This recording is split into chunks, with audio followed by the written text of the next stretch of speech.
here's what I say. That we have a really reasonable demand. And I think we want everybody to work with us on this. Black communities control the police. They say, well, what do you mean by black community control the police? Well, it's easy to understand what's meant by control, right? Somebody controls the police that comes into our community, right? We're saying that the people who control the police in our community ought to be the community. Yes. That is a democratic demand, especially in the face of the horror and terror that people are talking about being committed against our community by these armed thugs that they call the police. And we say that the brother's talking about his petition. We say that we should do everything possible to make black community control of the police become a reality. If we're going to do die-ins, we do die-ins until black community control. We stop the traffic. We stop business as usual until they have black community control of the police. Now that's a reasonable demand. And the truth of the matter is I have never, in my 73 years of life, heard of a police solving a problem in this community. Never. I have never heard. Nobody called the police and got a solution to a problem. That's right. And it's the only time, and this is what Mel was referencing, I'm sure, the only time I've ever seen the police act halfway decent in this city was when Goliath Davis was the chief of police. And he acted right then because Goliath Davis himself was under the influence of a movement in this community that was demanding fundamental change. Yes. And so Goliath Davis didn't just say stop profiling. He said, if you tell a lie, I will fire your ass. Yes. He said, you do it. And he did it. He did it. He said, if you disrespect somebody in the community, I will fire you. And he did it. Yeah. He fired all the thugs who had reputations for brutalizing people, and he fired them. Yeah. So just to have a policy doesn't mean a damn thing if there are no consequences to having policy. Yeah. One. Two, we've seen a situation where there could be some modicum of respect in the community as it relates to the police. Only time I ever saw where a black cop didn't have to be ashamed of being a policeman was at that time when Goliath did it and was over it, and they had a relationship to the community. So we say that the way forward is for this community to control the police. That seems to me to be quite reasonable, responsible, democratic demand that everybody should unite with. That's the way forward. So they said, well, you can't control the community of the police.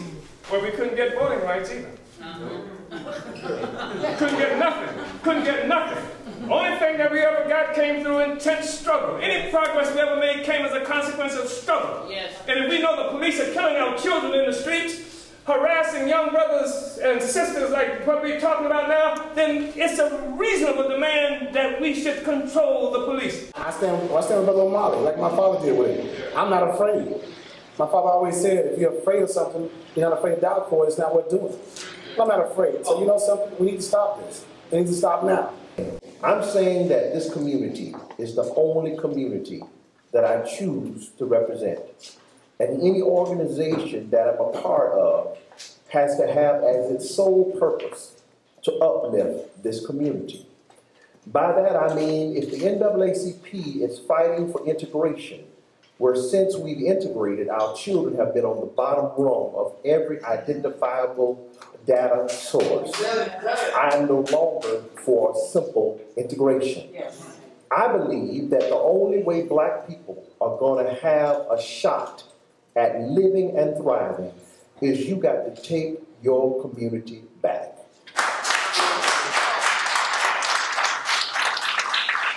Let me make it abundantly clear. I'm not against whites.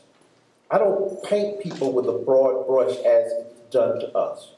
I'm simply saying that we have got to stand up and declare by any means necessary that you cannot come in this community and do what you want to do in the name of law and order and escape this community without punity. And we talk about different laws. There are different laws for whites and blacks. You know, we talk about the young teacher, what, 3 years ago? He had 4 black kids, killed 2, went home. Her father had a clean the car. What, 4 days later, she turned herself in? And guess what? She has no charges. The father didn't even get charged for sexual crime. So yeah, there are different laws for different people. And we've got to stand and stop this. Because if we don't, it'll keep going on. It's like that bully that beats you up every day. Until you fight back, you'll get beat every day. For the long-term struggle. And I think we should do all, I want the actions. I love the actions. I believe that we have to confront them. I believe civil disobedience is something that we have to be engaged in. But I think that we should target, in terms of reform, that we got to control this police force. Yes. They need to be answering to why black people can't control the police in our own community. So I'm offering this as a way that we can move forward. This becomes our strategic goal. Do you know what I mean by that? It's like layaway. You know what layaway is, right? Yeah. Some people in the black community are familiar with layaway. When you want something in the store, and you don't have enough money to get it right away, you go and, what did you say? What you say? Put some down on it, right? That's what we put some down on it. We can't buy it right away, but we know that every time we get a little money, we go and put something down on it. So this is what we say. We put it on layaway. Black community control of the police is what we're shooting for. Yes. And in the meantime, we might be able to do all this other stuff, but black community control is our objective, and the whole community and all of our friends should be united with black people controlling the police in our communities. Sunday's forum at the Uhuru House in St. Petersburg represents a model of how African community organizers throughout the U.S. can define our campaign for black community control, mobilize our community and supporters, and expose our enemies.